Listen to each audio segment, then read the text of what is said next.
Baiklah, Assalamualaikum semua dan selamat sejahtera cikgu ucapkan kepada semua murid 2 kilobyte. Jadi hari ini kita bersama lagi dalam kelas Bahasa Melayu. Baiklah murid-murid, pelajaran pada hari ini murid boleh rujuk pada buku teks muka surat 78. Okey murid-murid, objektif pembelajaran pada hari ini adalah untuk mengenal pasti dan menggunakan kata seru. Dan yang kedua, murid-murid perlu mengenal pasti kata seru dan kata perintah. Murid-murid, apa itu kata seru? Kata seru ialah kata yang digunakan untuk menunjukkan perasaan gembira, terkejut, kagum, kecewa, hampa dan hairan. Murid-murid boleh rujuk perkataan yang cikgu merahkan dekat atas, iaitu contoh kepada kata seru.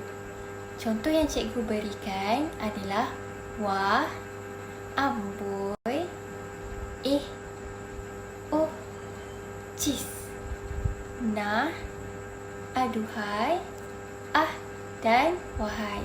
Baiklah, murid-murid boleh rujuk buku teks sebagai contoh penggunaan kata seru di dalam ayat. Contoh yang pertama yang diberikan di dalam dialog ialah amboi, cantiknya terowong kaca. Ukiran dan potongannya sangat unik. Itu adalah contoh yang pertama yang diberikan di dalam dialog menggunakan kata seru iaitu amboi. Murid-murid, perkataan yang dimerahkan dalam dialog tersebut adalah kata seru. Okey murid-murid, cikgu akan bagi contoh yang lebih jelas. Baiklah murid-murid, ini adalah contoh yang cikgu berikan kepada murid-murid agar lebih jelas. Sebagai contoh, wah, cantiknya baju awak. Perkataan yang dimerahkan adalah kata seru. Kata seru mesti berada di hadapan ayat.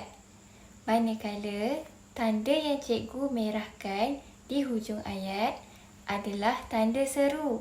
Tanda seru perlu berada di akhir ayat. Jadi murid-murid boleh faham? Contoh yang kedua yang cikgu berikan adalah Daniel pun ada di sini.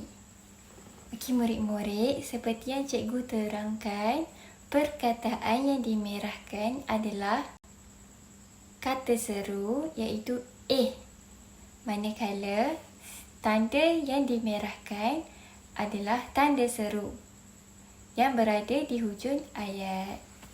Bagi meningkatkan kefahaman murid-murid, mari kita sama-sama menjawab dan memilih kata seru yang sesuai dalam ayat yang diberikan di dalam buku teks.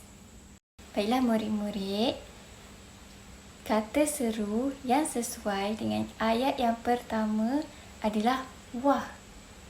Wah, cantiknya motif pada ukiran ini.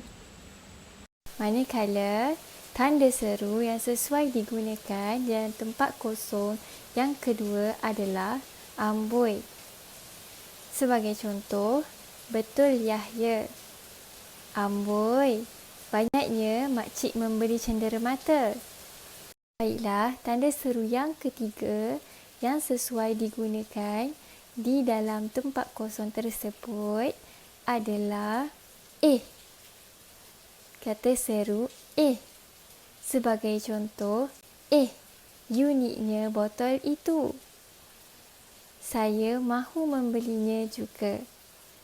Baiklah, kata seru yang terakhir yang kita boleh gunakan di dalam tempat kosong tersebut adalah aduhai.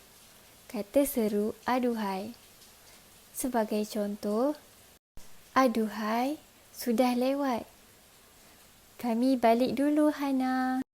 Baiklah, murid-murid, kita teruskan kepada muka surat 79, iaitu kata perintah dan kata seru. Dalam muka surat ini, murid-murid perlu mengenal pasti dan menggunakan kata seru dan kata perintah dengan betul. Baiklah, murid-murid dah pernah belajar mengenai kata perintah. Jadi ini adalah sekadar ulang kaji untuk murid-murid mengenal pasti kata perintah dan kata seru. Baiklah, apa itu kata perintah? Kata perintah ialah perkataan yang digunakan untuk memberikan perintah.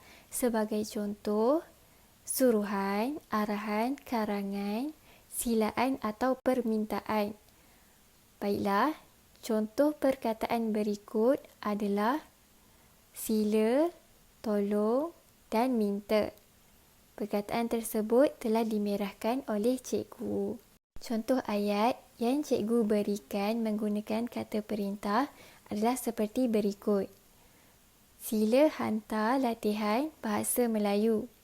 Perkataan yang berwarna kuning adalah kata perintah iaitu sila. Baiklah, murid-murid telah pun belajar mengenai kata seru dan telah mengulang kaji tentang kata perintah.